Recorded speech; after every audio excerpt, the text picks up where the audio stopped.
We got a Corbin Burnes update to bring to you guys, and for Blue Jay fans, it may be a little bit scary when we read between the lines because he had some things to say, and it doesn't really fit the mold of what the Blue Jays are working on right now. So we'll have that and much more on this episode of Jays Digest.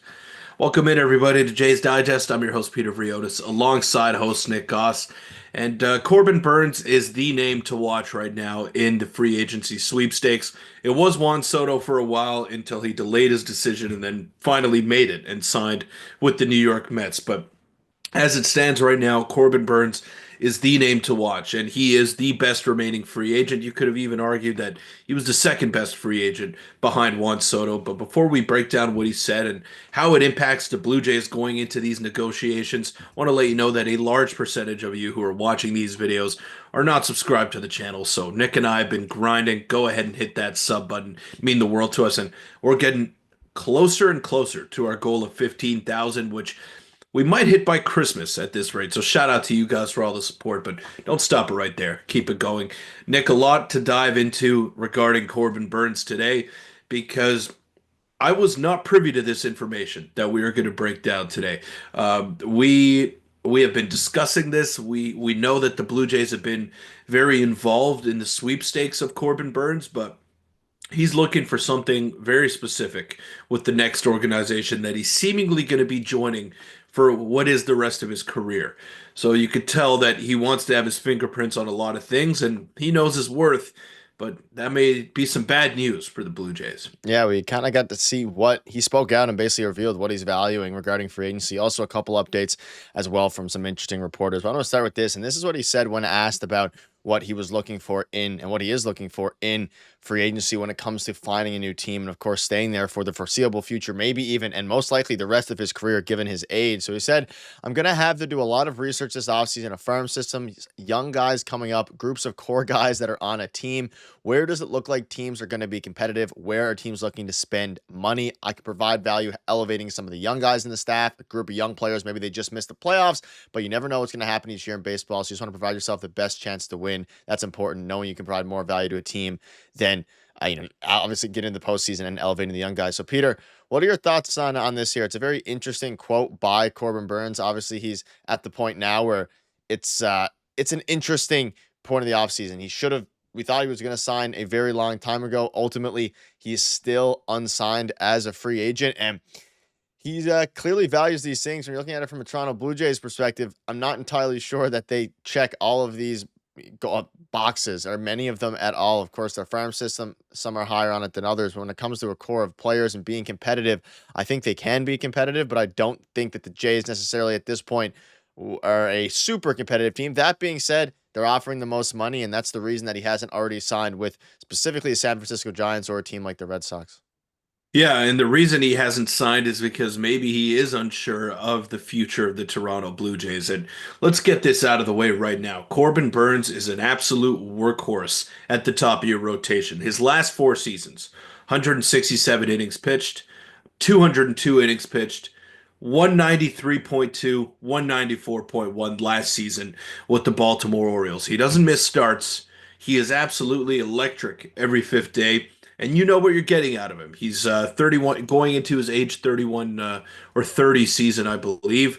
So he is in the prime of his career. He is still going to give you a few good seasons, but he figures to sign around a 6 or 7 year deal, most likely a 7 year deal if you want to get that sucker done.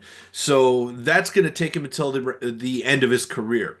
And you look at it from his perspective, it makes sense why he values these kinds of things. You don't want to sign with an organization having never won a ring, first of all, has Corbin Burnes. You don't want to sign with an organization that doesn't have a positive outlook on the future. And with the uncertainty surrounding the Blue Jays right now, with Vladdy, with Bo, with the George Springer contract handcuffing them for another 2 seasons, it is a little bit dicey when you take a look at all of the different aspects of this team and the farm system. Don't get me started on the farm system, especially in Corbin Burnes' department, the pitching department. They are injured, they are not very deep, and there's just not much to fall back on in that perspective. So I rightfully so. Corbin Burnes is going to be looking to go to a good situation, but first off, he's looking for term, security, and getting paid at the end of the day. So the Blue Jays could help him with those things.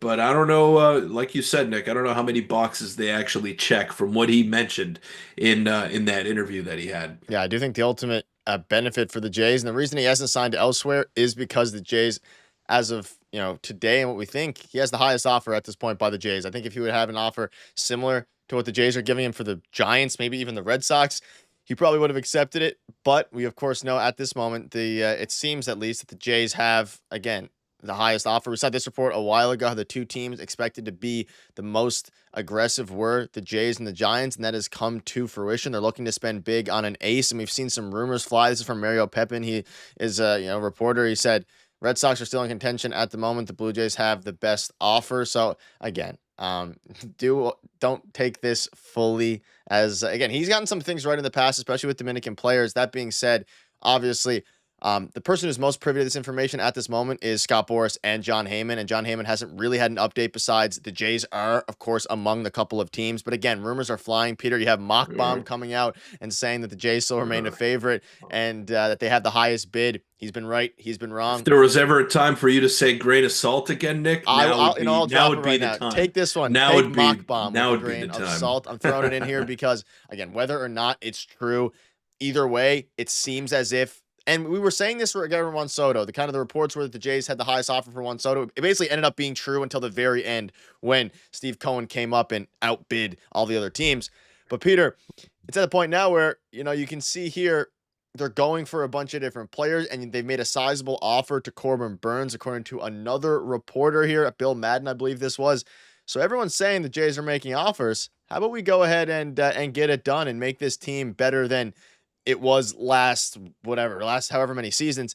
But like you mentioned, and like we've seen here, if this is what he values most, there's a reason that he hasn't signed the contract. But at the same time, if the Giants and the Red Sox don't increase their offer, I do still think he's going to be a Blue Jay. I think that's what it comes down to. He's waiting for one of these teams, probably more so the Giants, his hometown in California, to budge. And if they budge, I think Corbin Burnes will be a Giant. If they don't budge, I think ultimately he's gonna have to take the money here and be a Blue Jay. That's kind of where I'm at right now, according to all these reports. If you put them all together, I don't see the Red Sox being in on him, and I know that they've been rumored to be in on the Corbin Burnes I don't think train they get him here, either. but I just don't see it as a realistic possibility. And their owner came out and said the other day, I'm very hesitant to give long-term contracts to pitchers. And I'm sure he's saying that after what went down with Chris Sale, trading him away for basically pennies on the dollar, and then he goes and wins a Cy Young with the Atlanta Braves. So I could see the Red Sox being a little bit weary in giving a lot of term and a lot of money to a starting pitcher who is just starting to enter their 30s. So I don't think the Red Sox are in this race. I think it's a two-team race.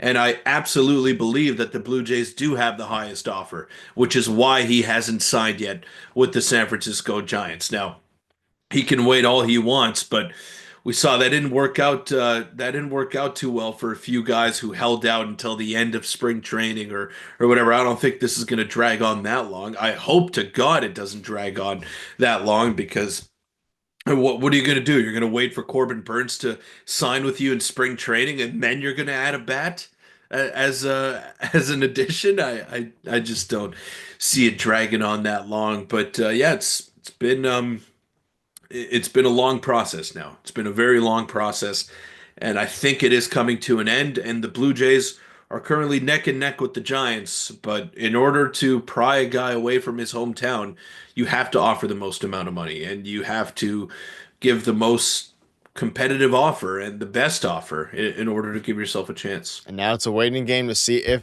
Corbin Burnes or if the San Francisco Giants up their offer to the Blue Jays level.